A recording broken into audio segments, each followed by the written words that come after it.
said anything. I like that. That was nice. How y'all doing tonight? Pretty good? Yeah. How many of y'all been to one of my shows here before? Yeah. Well, thanks for coming back. I did not expect that. But anyways, a few things first. As you guys know, you guys did pay a small fee to get in here tonight. So I will ask, keep your phones put away. If you do need to make a phone call, just step out. If you need a text, step out. Just please don't bring your phones out because it is a distraction to not only us, but the other people that are here to see the show. You know what I mean? Yes. Thanks for agreeing with me. I feel like you're going to be a fun guy in this show. But anyways, this is my third time back in Granbury. It seems like I always get drunk in this town for some reason. Hell yeah. But I think I figured this town out. For those of you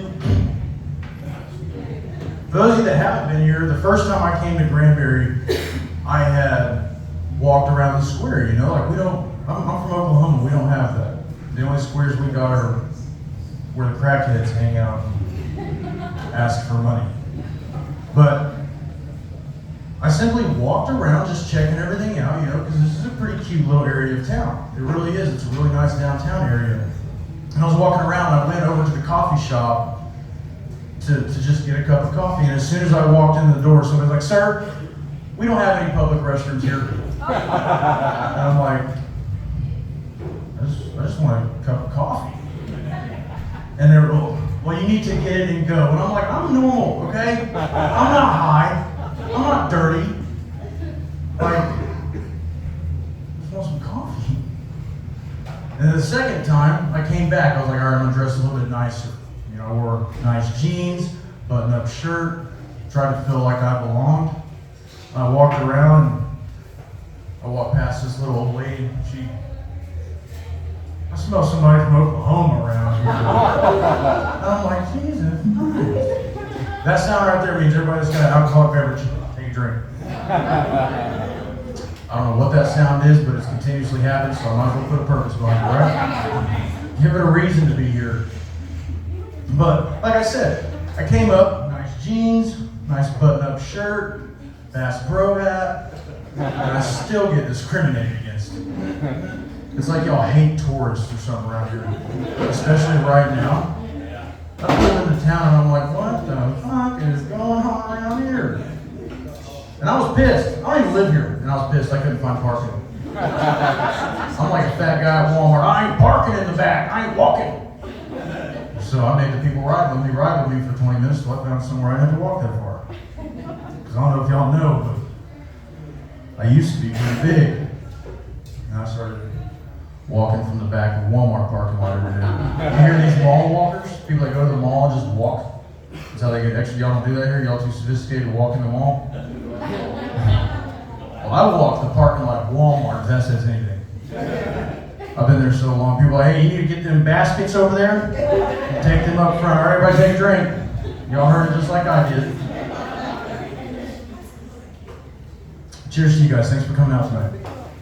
Thanks for the owners and everybody here at the Brew, Drinkery, and Bistro for having us, because if they didn't have us, y'all probably would take another one.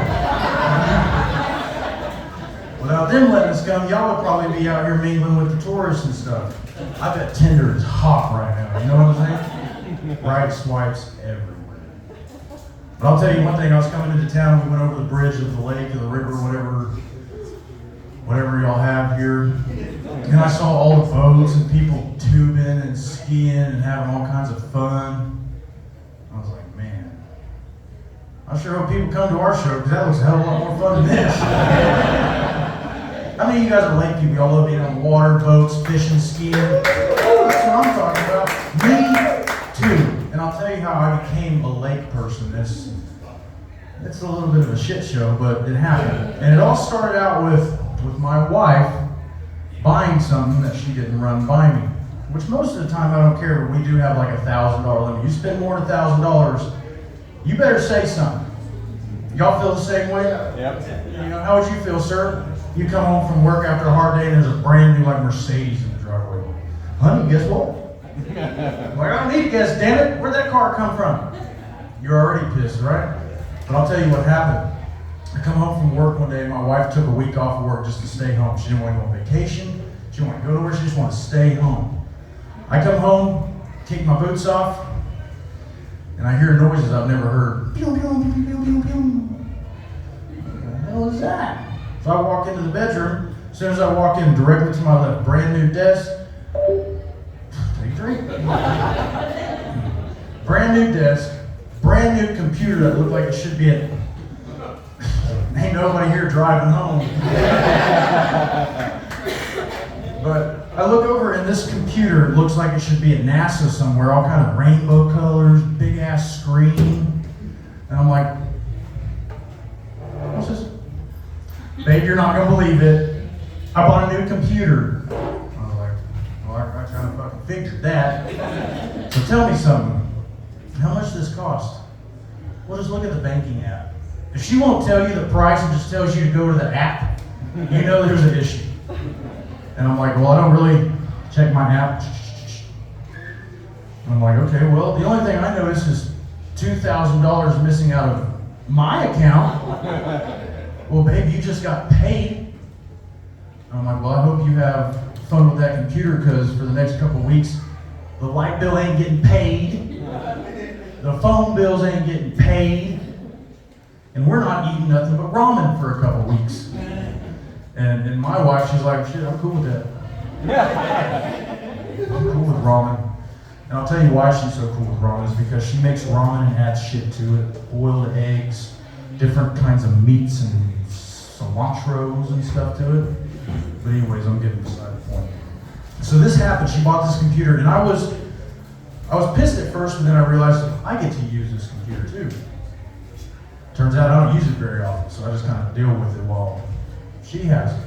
So one day I'm thinking, I'm up at the lake house and I'm like, I've got this little John boat, a little 16-foot boat, big enough for me and my wife to go fishing out of, nothing spectacular. Yeah, I've been drinking. We had gone to our lake house and I'm like, man, I want something better. We have people come out here with us all the time. They want to go out on the boat. I'm tired of this taking turns crap. So I was like, I'm going to get her back. So I made a phone call to the bank. Hey, bank, I need to apply for a loan. So that's what I did. And then I left the lake house, made a brief detour to Kansas, and then came home. And the whole time she's like, where are you at? You said you left 5 hours ago. I'm like, I did. I'm on my way. Little did she know what I was towing behind me. But she found out when she heard my truck. Click, click. I locked it and she came outside and about time you got. Is that a boat? I'm like, that's a pontoon boat. That's a nice boat. And she, men, let me tell you something. If you've never seen your woman blow up, go buy a boat. Don't say a fucking word. Just surprise. You want to go to the lake? If they don't want to go to the lake, odds are that boat's going back where you got it. And you ain't gonna get near as much as what you paid for it. And when they said we can't give you that much, I now permanently have a pontoon boat. But the good thing is my wife has come to love it. We go to lake house all the time. We've got 2 kids. A pontoon boat doesn't go too fast that it really hurts the kids when you throw them out at full speed. Y'all laugh, but tell me y'all haven't wanted to throw your kid off a boat before. Not down here in Texas, we don't. We just go down south and toss them across a river. Y'all can laugh, like I don't think anybody's getting mad. Feel free, cut loose in here tonight, y'all should be drunk as many times as the noise has gone off. But hey, it is what it is. How many of you do have kids though? It goes every time I come. I ask that question every time. It's like y'all are starting to have sex a little bit more in Granbury. The first time I came out here, I'm like, how do y'all even have kids? This is the most abstinent town I've ever been to. This is where they film Footloose, ain't it? Could be. Y'all are a lot prettier than weird little kids. I'll tell you, everybody in here is pretty good looking. And now I know why everybody gave me shit the first few times I came to this town. You're not dressed nice enough. But anyways, like I said, I do love this town. I do have kids. I have two wonderful kids. I have a 6-year-old little boy, and I have a daughter. She's somewhere between 18 and 24 months, somewhere in that range, I would guess. When people start counting, oh, my kid is such and such months, I can't keep track of that shit. Like, I know there's 12 months to a year, but you start giving somebody's age by months, that is like, you might as well speak Chinese to me. I'm like, so you have a child, and it's not a newborn. Cool. But like I said, I do have two. My son is my stepson. He's called me dad since pretty much the day I met him, and I love this little guy to death. And the only problem I have with him is he's into stuff his mom is into. Video games, tablets, anything where there's a screen in front of his face, that's what he wants. But he did come to me, Dad, I want to play basketball. You guys, kids play sports growing up? Play a sport that you didn't play, so you have no idea how to help them out? Other than like, dude, I'm going to give you a good piece of advice. You should probably bounce that some bitch, and you'll be, that's step one, but that's the only step I know.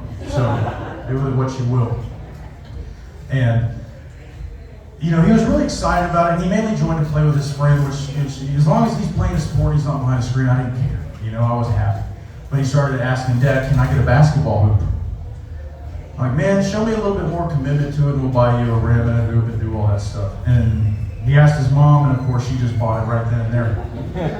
But I started working with him, you know, passing the ball, shooting the ball, you know, just trying to get him used to handling balls, you know what I mean? I'm just kidding. But I have my thoughts about his future. That's why I made that joke, okay? But when it came to practices and games, his mom usually took him. I worked pretty late, so I didn't get to. But one time I had to take him to a game. One time. And I'm thinking, you know, look, I've coached youth football, youth baseball, t-ball, all that stuff. It can't be that bad. Basketball, whole other ballgame to me. I get there. They go out on the court, they start warming up, which is more of just them running around playing tag, which I don't really, whatever. I've got my notebook, I'm trying to write jokes as I'm watching these kids fuck around. And the coach only brought one ball, 8 kids to share one ball. You can only imagine how that worked out. 8 teammates crying because one of them doesn't have the ball, this one doesn't have the ball, that one's hogging the ball, this one picked it up and ran outside with it. So, my son comes up to me, Dad, they're not sharing the ball. Take a drink. They're not sharing the ball with me, Dad. I'm like, okay, what you gotta do is go get underneath the hoop, and when they shoot it, catch it, and then you go shoot. And my kid runs down there. I don't know where the hell he got this. My kid runs down there to the kid standing on the free throw line and just straight kicks him in the nuts. Boom! My dad said, you need to share. I'm like, I didn't say any of that. Dad didn't do shit. And after all that, I'm thinking, okay, here in a minute, either mom or dad is going to come talk to me pissed off. Which never happened, thank God, because I'm one of those people that plan for stuff in my mind, like, all right, I'm going to have to fight this kid's mom, or I'm going to have to be really cool with this kid's dad.